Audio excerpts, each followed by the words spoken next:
अस्सलाम वालेकुम। आज देखें ब्रेकिंग न्यूज़ में मोहम्मद मालिक। दो इश्यूज बहुत बड़े चल रहे थे। आज जो अदालत में हो रहा था सुप्रीम कोर्ट के अंदर, जहाँ प्रैक्टिस एंड प्रोसीजर एक्ट के ऊपर बदमज़गी भी हुई, सीनियर लॉयर इम्तियाज़ सिद्दीकी साहब, उनका काफ़ी तख्त जुमलों का तबादला भी हुआ विद द चीफ जस्टिस। फिर हमने जजेस को देखा, लॉयर्स तो कम बोलते थे, जजेस एक दूसरे को ज़्यादा काउंटर कर रहे थे। नज़र आ रहा था कि दो कैंप्स बने हुए हैं। अगर जस्टिस एजाजुल एहसन कोई बात करते हैं तो उनको फ़ौरन काउंटर करते हैं चीफ जस्टिस साहब। चीफ जस्टिस साहब अगर कोई बात करते हैं तो फ़ौरन काउंटर करते हैं जस्टिस मुनीब अख्तर। अगर कोई थोड़ा बहुत बैलेंस आउट हो रहा था तो justice Athar Minallah would jump in. शायद लॉयर से कम आई विश अगर ये कोर्ट में खुद ही बैठ जाएं तो जजेस शायद जल्दी एक फैसले पे हो जाएं। लेकिन दो इश्यूज़ पे मेरा आज का प्रोग्राम है। एक तो जो लीगल डेवलपमेंट्स आपने सुन लिया, इमरान खान और शाह महमूद कुरैशी साहब, इन दोनों पे 17 अक्टूबर को इंडाइटमेंट हो रही है, फर्दर जुर्म आयद होगी साइफर केस के अंदर।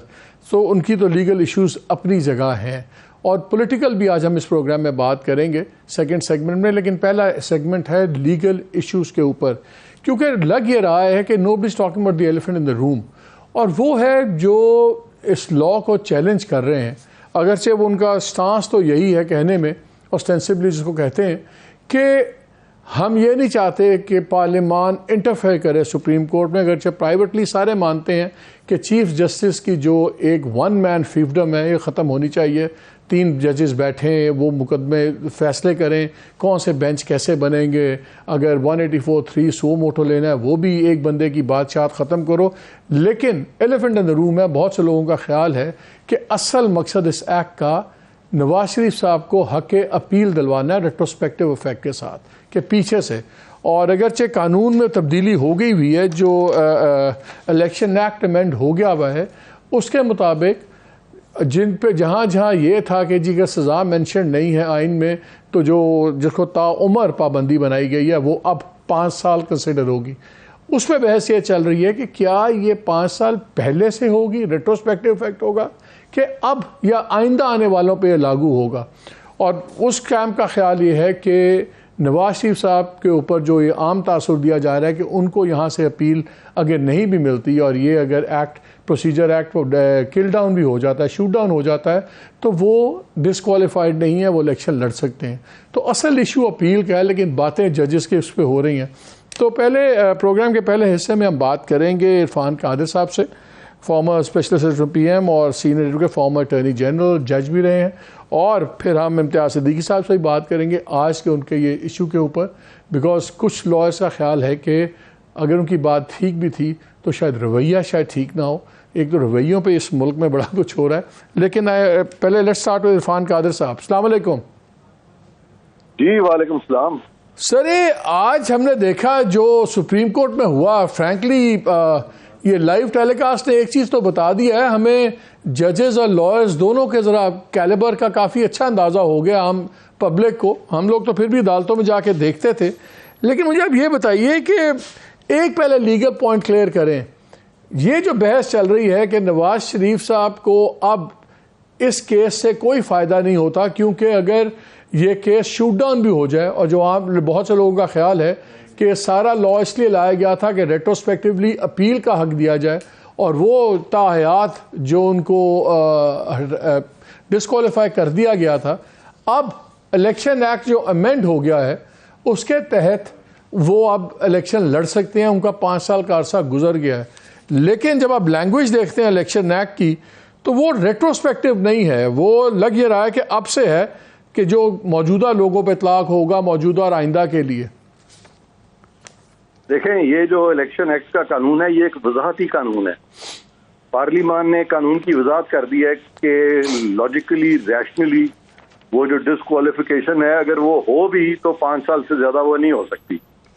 तो लिहाजा जो क्लैरिफिकेटरी लॉज हैं उनमें रिट्रोस्पेक्टिविटी का जिक्र हो या ना हो, उसका अंतर हो या ना हो, क्लैरिफिकेशन इज ऑलवेज विद रिट्रोस्पेक्टिविटी। तो लिहाजा ये जो, लेकिन इरफान साहब एक सेकंड, ये कहते हैं paragraph F of clause 1 of article 62 उसमें साइलेंट है, उसमें कोई क्लैरिफिकेशन तो नहीं है। वो तो लेकिन सुप्रीम कोर्ट ने इंटरप्रिटेशन की भी है आइन की कि इसका मतलब है ताहयात। तो या तो आप नहीं कॉन्स्टिट्यूशनल अमेंडमेंट चाहिए होगी। मालिक साहब एक डिस्टिंक्शन करें, interpretation and violation of the constitution दो अलग चीजें हैं। Supreme court violated the constitution by legislating, by rewriting the constitution, by saying कि नाअहली जो है वो ताहयात है, आइन में ये नहीं लिखा हुआ, सुप्रीम कोर्ट ये नहीं कह सकती, लिहाजा वो इंटरप्रिटेशन नहीं है। सबसे पहली बात तो ये कि बहुत सारे हमारे जो जजेस हैं, आज मैंने उनके क्वेश्चन सुने हैं, उनको इंटरप्रिटेशन का और कॉन्स्टिट्यूशन की वायलेशन का जो डिफरेंस है वो किसी ने क्लैरिटी से बताया ही नहीं है। उनको बताना तो चाहिए क्लैरिटी से कि भाई इंटरप्रिटेशन क्या होती है और उसकी वायलेशन क्या होती है कॉन्स्टिट्यूशन की। तो जहां आप कॉन्स्टिट्यूशन को वायलेट करते हैं, यू कैन नॉट से कि you are interpreting the constitution, और जहां कॉन्स्टिट्यूशन वायलेट होती है वहां पे अगर पार्लियामान उसकी क्लैरिफिकेशन दे दे तो पार्लियामान की जो क्लैरिफिकेशन है that is the last word, and that clarification जो है वो हमेशा रिट्रोस्पेक्टिविटी से होती है। नहीं तो ये जब अब मियाँ साहब अगर आते हैं तो क्या फिर पहले ये क्लैरिफिकेशन कोर्ट से नहीं लेनी होगी?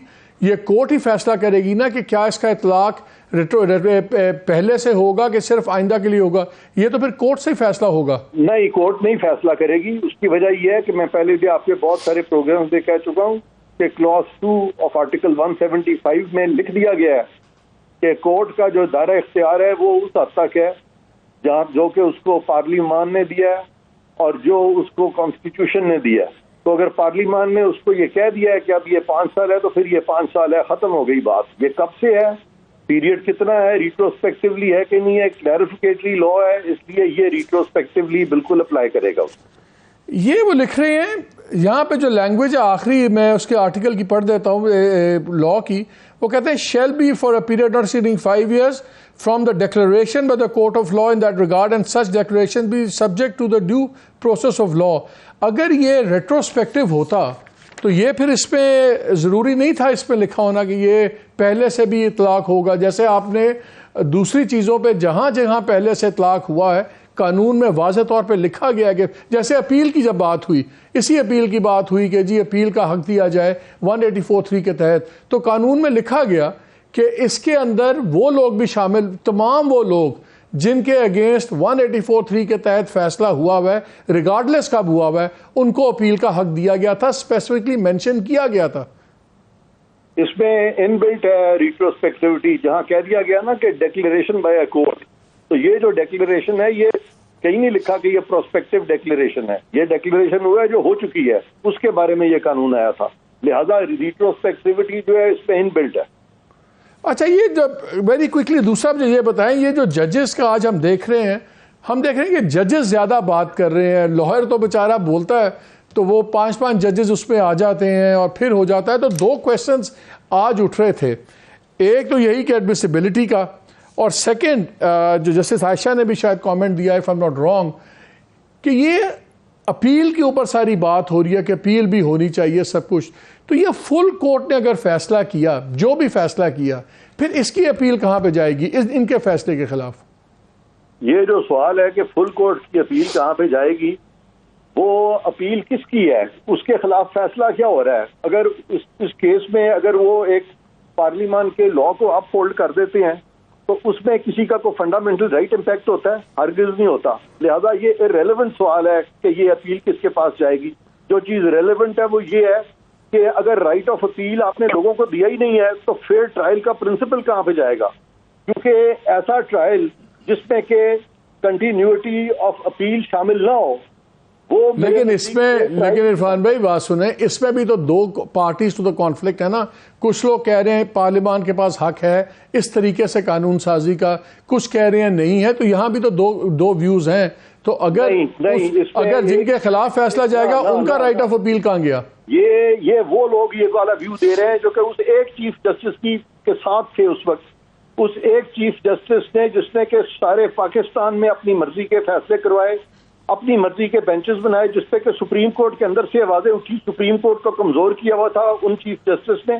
लिहाजा पार्लिमान ने सुप्रीम कोर्ट को ये तो आपकी जजमेंट है ना, जजमेंट नहीं, मैं प्योरली थियरी की बात कर रहा हूं। देखें मेरा सवाल, देखें 8 मेंबर बेंच था।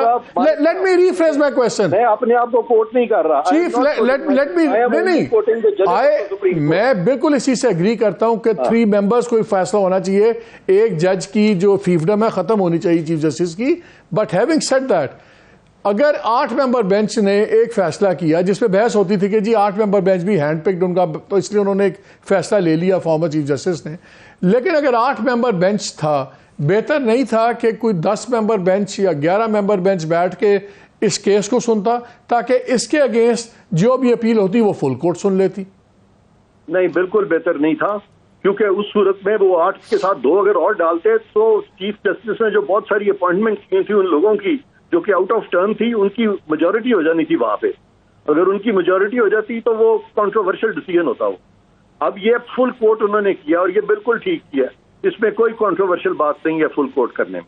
सो दिस इज वन केस या राइट ऑफ अपील डिनाई कर देगी सुप्रीम कोर्ट? जी हाँ, अब ये देखें, राइट ऑफ अपील अगर डिनाई करेगी तो फिर right to fair trial deny करेगी। आर्टिकल 10A में लिखा हुआ है राइट टू फेयर ट्रायल। आप मुझे बताएं मालिक साहब कि अगर एक दहशतगर्द को, अगर एक रेपिस्ट को, अगर एक मर्डरर को, अगर एक डिकॉइट को राइट ऑफ ट्रायल भी है, राइट ऑफ अपील भी है, right of writ petition in the high court भी है, उसको right to for leave to appeal supreme court में भी है, उसको right of review supreme court में भी है। तो अगर यहाँ पे एक शख्स को सुना भी नहीं गया और उसके खिलाफ फैसला दे दिया गया और उसको राइट ऑफ अपील से भी डिप्राइव, लेकिन आप उनको भी तो राइट ऑफ अपील से डिप्राइव कर रहे हैं जो इस केस में आपके व्यू पॉइंट से मुखालिफ हैं, उनको भी तो राइट ऑफ अपील से आप डिनाई कर रहे हैं। उनको डिप्राइव होना चाहिए, बिल्कुल डिप्राइव। ये क्या बात है? ये तो फिर ये तो बादशाह वाली बातें आ गई ना। कोर्ट में खड़ा हूं तो मेरा ये आर्गूमेंट हो, मैं जजों को लिखाऊं आर्गूमेंट, मैं ये आर्गूमेंट लिखाऊं, मैं उनको कहूं उनको इसलिए डिप्राइव होना चाहिए कि उनका यहाँ पे डायरेक्टली कोई राइट इफेक्ट नहीं हुआ। उन्होंने एक फार फेश कहा है कि हमारा फंडामेंटल राइट इफेक्ट हुआ है कि पार्लियामान ने एक लॉ, पार्लियामान ने क्या लॉ बनाया, एम्पावर किया है सुप्रीम कोर्ट को। अगर पार्लियामान सुप्रीम कोर्ट को एम्पावर करती है तो मालिक साहब का राइट इन्फ्रिंज होता है। वो आज भी यही बात हो रही थी वहां पे, आज भी वहां पे जस्टिस मंसूर अली शाह डेफिनेटली सीजे वाले व्यू पॉइंट के हैं, लेकिन उन्होंने भी सवाल उठाया था कि what walks through the door. आज ये लॉ है, कल दूसरा भी कोई लॉ आएगा तो फिर क्या होगा? बात तो फ्यूचर की है कि आज अगर सही कानून है, कल अगर इसी तरह एक बड़ा टेलर्ड कानून बन गया तो फिर क्या होगा? बुरा कानून बनेगा तो। मालिक साहब, इस सारे लॉ में हुआ क्या है? किसका नुकसान हो गया? क्या हो गया इस कानून को बना के? क्या किस तरह से ये सुप्रीम कोर्ट वीकन हुआ है? ये सारी इमेजिनेटिव बातें हो रही हैं। ये सारी एक साइकी है इन लोगों की जो कि सामने आ रही है, जबकि सब तो आप कह रहे हैं जो जजेस इसको अपोज कर रहे हैं कि नहीं ये गलत हुआ है, जैसे एजाजुल एहसन है, मुनीब अख्तर साहब, एजाजुल एहसन साहब का एक भी सवाल रेलेवेंट नहीं था आज। मुनीब अख्तर साहब का सवाल बिल्कुल लीगली रेलेवेंट नहीं था, इलीगली रेलेवेंट क्वेश्चन ही नहीं पूछे उन्होंने, और उसका जो जवाब भी लीगली रेलेवेंट तरीके से मैं समझता हूँ वकीला भी नहीं दे सके थे अभी तक। नहीं तो क्या आपके ख्याल में जो जजेस बैठे हुए हमारे, ये प्री डिस्पोज्ड माइंड बना के बैठे हुए, ओपन माइंड से नहीं बैठे हुए? हर किसी ने पहले ही फैसला अपने दिमाग में किया हुआ है। मैं बताता हूं आपको, होता ये है कि जब ये जजेस को इतना असिस्टेंस क्यों मिलता है, इतने लॉयर्स क्यों आते हैं? इसीलिए आते हैं कि जजेस जो हैं ये बहुत सारी जो लीगल चीजें हैं उनको समझने के लिए, जहां पे के बड़े फाइन शेड्स ऑफ डिस्टिंक्शन होते हैं, वहां पे वकीला की जरूरत पड़ती है। लेकिन जहां पे बेसिक कॉन्सेप्ट्स हैं उसके लिए तो वो हम एक्सपेक्ट करते हैं, जजेस ने खुद फैसले, कोर्ट के फैसले हैं कि जजेस should be wearing law on their sleeve. Unfortunately आज के जजेस जो है, कुछ जजेस जो है वो constitutional law, they don't wear constitutional law on their sleeves. That is a very unfortunate part. Why is it incompetence? Because ये लोग सारे जजेस बने थे 2009 के बाद, और ये 2009 पे जो चीफ जस्टिस इफ्तिखार चौधरी हैं, लॉयर मूवमेंट के बाद सारे सीनियर जजेस को उन्होंने निकाल दिया था, और इनको इतना उस तरह का एक्सपोजर नहीं था कॉन्स्टिट्यूशनल लॉ का, बहुत सारों को, कुछ को था। अब जस्टिस अतर मंडला की ऑब्जर्वेशन देखें, वो किस कदर पार्लियामेंट की ताजीम कर रहे हैं। जस्टिस मंसूर अली शाह जो है वो कितना ज्यादा पार्लियामेंट की जो पावर्स है उनको समझ रहे हैं। क्यों समझ रहे हैं? आप केस लॉ उठा के देख लें, जस्टिस मंसूर अली शाह ने इतने ज्यादा केसेस की, इतना ज्यादा काम किया था बिफोर ही बिकेम अ जज। इसी तरह असर मिन्नल्ला साहब जो है उनका भी बहुत एक्सपीरियंस था। कुछ लोग जो थे जो कॉर्पोरेट साइड पे बड़ा लिमिटेड काम किया, उनके क्वेश्चंस बता रहे हैं कि उन्होंने कॉन्स्टिट्यूशनल काम ही नहीं किया हुआ। ठीक है, बहुत शुक्रिया, thank you very much for your time. Imtiaz साहब, आपने बातें सुन ली सारी। पहले तो आपका झगड़ा बाद में बात करें, पहले मुझे ये क्लियर करें, इस पे जो कह रहे थे इरफान साहब कि ये लॉ ऑटोमेटिकली रेट्रोस्पेक्टिवली अप्लाई होगा कि अगर कानून बन गया है तो ये अपील वाली बात कि जो 5 साल वाली डिस्क्वालिफिकेशन है ये रेट्रोस्पेक्टिव पहले से भी होगी, इसका इतलाक कैसे होगा? बिकॉज वो अपनी जगह पे हैं, लेकिन मुझे लैंग्वेज में समझ नहीं आ रहा। कानून का मुसल्लमा प्रिंसिपल ये है कि तमाम लॉज को आपने प्रोस्पेक्टिव तसव्वुर करना है, मौजूदा और आइंदा के लिए। मौजूदा और आइंदा के लिए, ये पहला प्रिंसिपल है, एलिमेंट्री प्रिंसिपल। उसके बाद एक्सेप्शन इस प्रिंसिपल का ये है कि अगर उस कानून के अंदर कोई ऐसी फ्रेज हो जिससे ज़ाहरन या इनडायरेक्टली, एक्सप्लिसिटली या इनडायरेक्टली इम्प्रेशन क्रिएट होता है कि वो रेट्रोस्पेक्टिव है, तो फिर कोर्ट उसकी रेट्रोस्पेक्टिविटी को तलाश करेगा, लेकिन रेट्रोस्पेक्टिव ट्रीटमेंट के खिलाफ लीन करेगा। और तीसरा प्रिंसिपल ये है कि अगर कोर्ट के पास कोई चारा ही ना हो और and the language of the statute is so explicit कि it is not only retrospective, it destroys and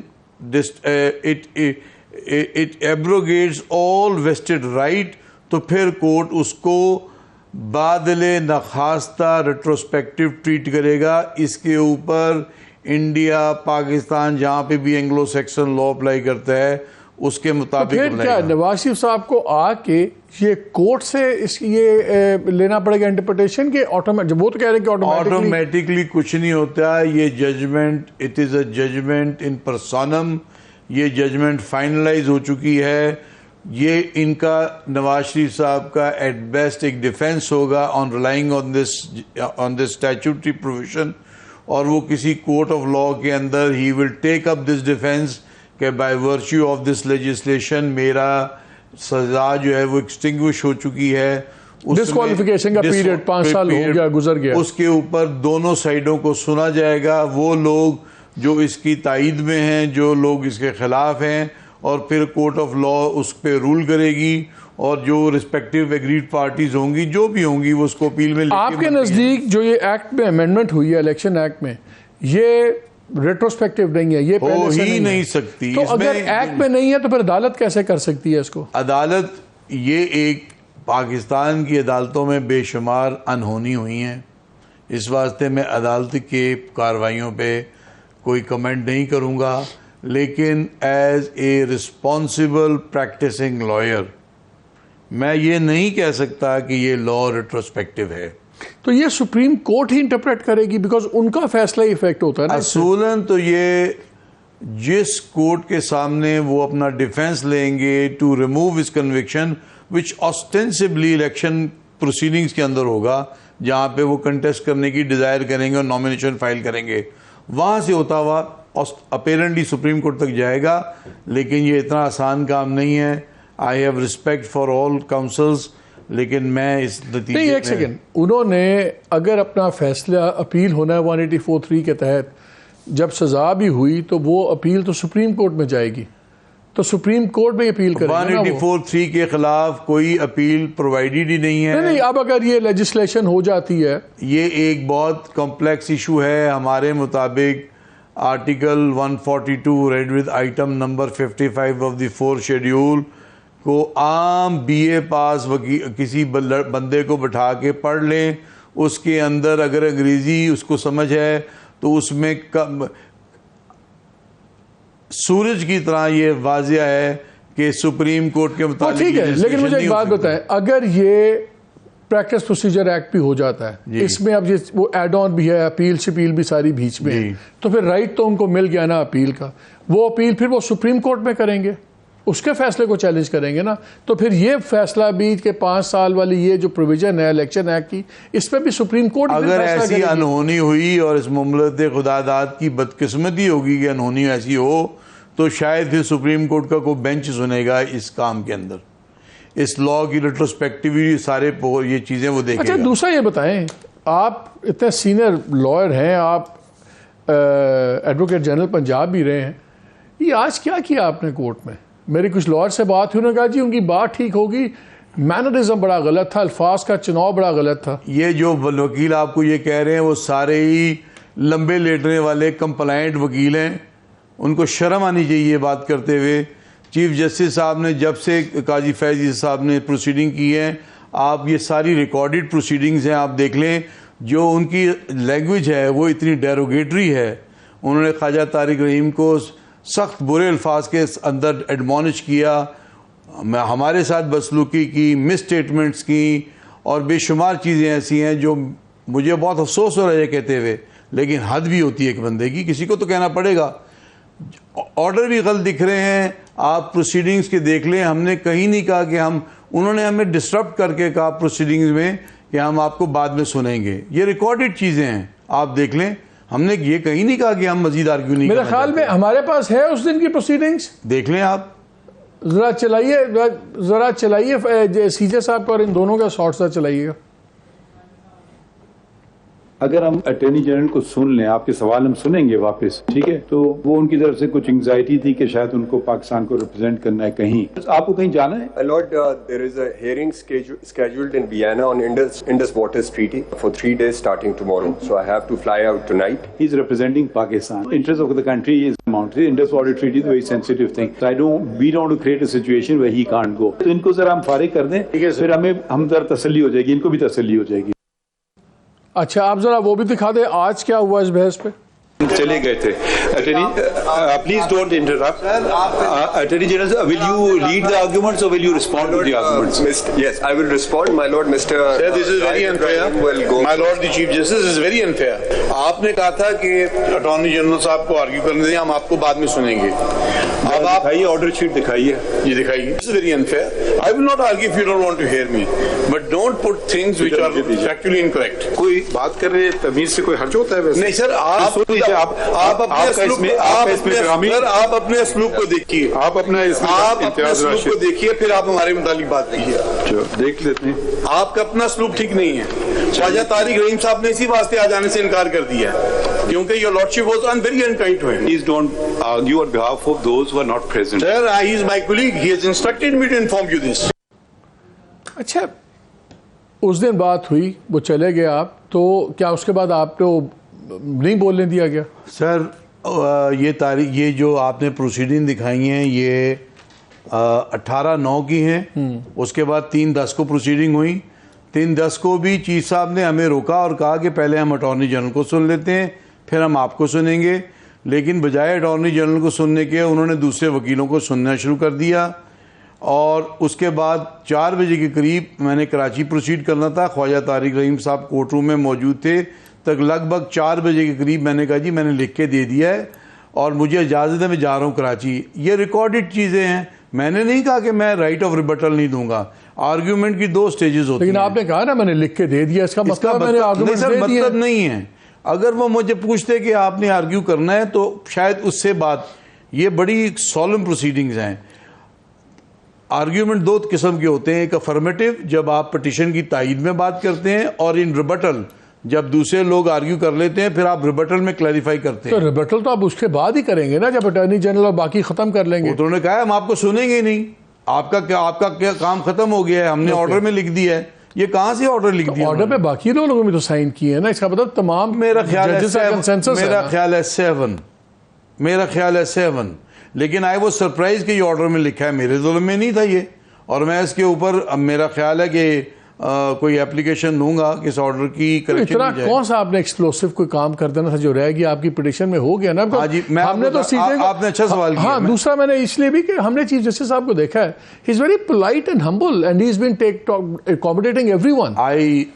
आप इस सारी कार्रवाई की जो 18/9 को हुई है और 3/10 को हुई है और आज हुई है, आप दिखा के देख लें। कंक्लूडिंग रिमार्क, तो अब आप क्या करेंगे इस पे? आपके पास क्या ऑप्शन है? दुआ करूंगा अल्लाह से कि अल्लाह ताला इस मुल्क के लिए कोई बेहतर आदमी लेके आए और कानून और हुक्मरानी यहाँ पे कानून और आइन के मुताबिक हो। और क्या करूँगा। चलें, आपका बहुत शुक्रिया। नाज़रीन, इस सेगमेंट यहीं पे ख़त्म करता हूँ, लेकिन मुझे एक लाइन याद आ गई। ये एक सीरीज़ थी नेटफ्लिक्स पे, डेजिग्नेटेड सर्वाइवर। उसमें एक लाइन बड़ी अच्छी थी। उसमें लिखा, कोर्ट पे बात कर रहे होते हैं तो वो उसमें बंदा कहता है कि जजेस don't just shape judgments, they shape our values. और ये बड़ी ही बहुत बड़ी बात है कि जब जज बोलते हैं या उनका रवैया या उनकी जजमेंट्स, ये इक़दार भी डिसाइड करती हैं, सिर्फ केसेस का फ़ैसला नहीं करती। क्या हमारे मुल्क में ये वैल्यूज़ ठीक तरह हो रही हैं? ये फ़ैसला आप पे छोड़ते हैं। ब्रेक लेते हैं, ब्रेक के बाद आके ज़रा पॉलिटिकल बात करेंगे कि हो क्या रहा है। और अगर PTI का अगर एक हाथ कमर के पीछे बांधा जा रहा है तो फिर क्या उसके बाद इलेक्शंस होंगे या सिर्फ सिलेक्शन होगी? बात करेंगे ब्रेक के बाद।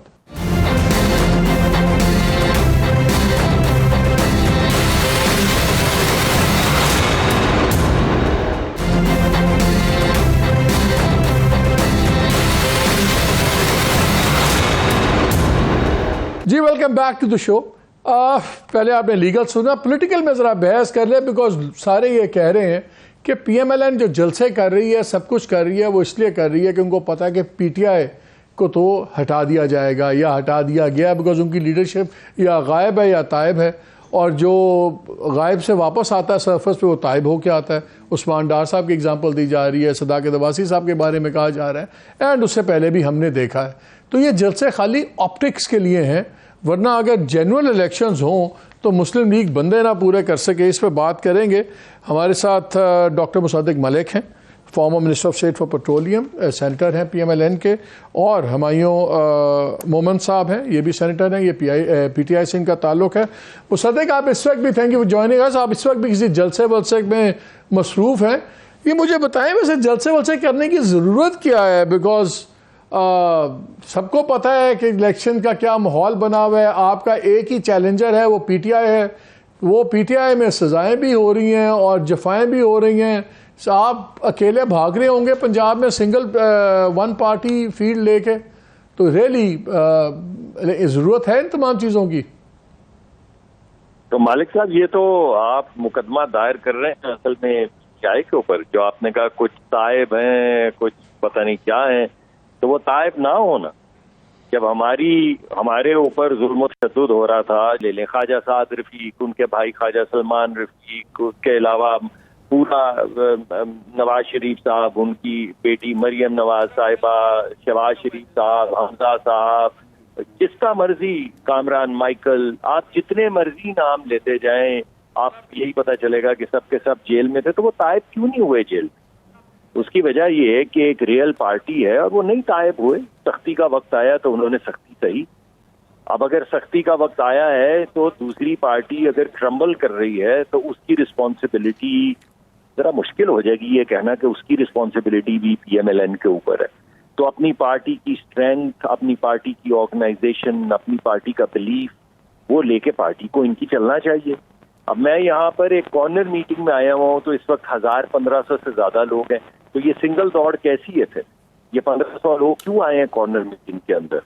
कोई खास उनको let's get senator Humayun on this also. Senator साहब, ऐसे मुसद्दिक की बात में जान तो है, वो कहता है हमारे पे भी हुआ था, हमारे नहीं टूटे, आपके तो बिल्कुल हाउस ऑफ कार्ड्स की तरह क्रम्बल कर गए, तो हमें क्यों इल्ज़ाम देते हैं? अपने लोगों को संभालते, प्रेशर तो आते हैं। बिस्मिल्लाहिर्रहमानिर्रहीम। देखिए जी, इस तरह है, प्रेशर डेफिनेटली आते हैं, हर एक के ऊपर आते हैं। आई एम श्योर उनके ऊपर भी आए होंगे। लेकिन पाकिस्तान तहरीक इंसाफ ने, ठीक है, उनको बाज़ जगहों पे सही, बाज़ जगहों पे गलत अरेस्ट किया होगा या सही या गलत केस किया होगा, वो तो हम उस केस की मेरिट डीमेरिट पे बाद में जा सकते हैं। लेकिन मुझे एक बात बताएं, वो इनके कौन से ऐसे लीडर थे कि जिनको अगर कोर्ट से बेल मिल गई तो उनको 3 MPO के तहत दोबारा पकड़ लिया, फिर बेल मिली, फिर दोबारा पकड़ लिया, फिर बेल मिली, फिर दोबारा पकड़ लिया, और एक महीने तक उनका पता ही नहीं है कि वो कहाँ है, जिंदा है, मरे हुए हैं, किधर है किधर नहीं है। कोई एक बंदा बता दे जी, उनको एक बंदा बता दे कि आपके बंदे गायब तो नहीं हुए थे ना। मैं किसी को चूंटी काटता हूं और अगले के हाथ तोड़ देता हूं, is that the same amount of pain you will go through? वो कह रहे हैं आप ना जाए, मैं एक बार, आप एयरपोर्ट से आपका बेटा आए, मैं उसके बेटे को अंदर कर दूं, आपके बेटे को अंदर कर दूं, आपके घर वालों, आपकी मां को पकड़ के मैं मारूं, is that the same kind of pressure?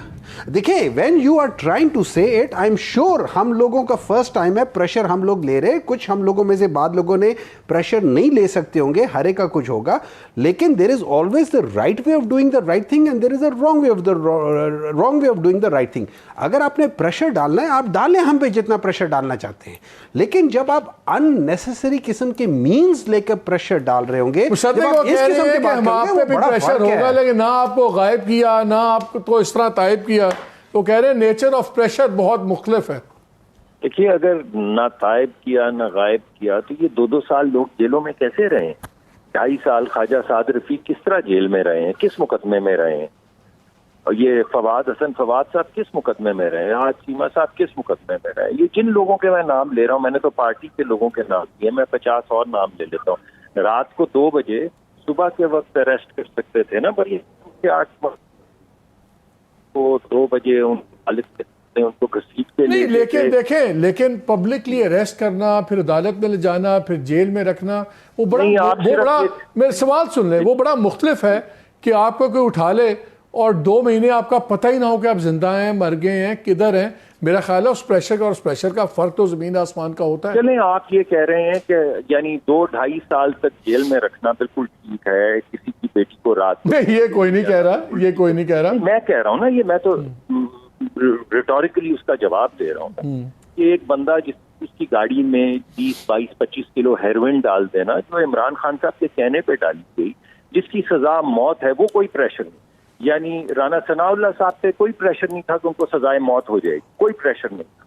Pressure सिर्फ ये है कि अगर किसी को रात को उठा लिया गया और 3 दिन के बाद मजिस्ट्रेट के सामने प्रेशर, लेकिन किसी को ऐसी हेरोइन डाल के जिसकी मौत की सजा हो, पकड़ लिया जाए, मौत की काल कोठरी में रखा जाए, जमीन पे लिटाया जाए, आइसोलेशन के अंदर, वो तो कोई प्रेशर नहीं है ना, वो तो एक लेजिटिमेट।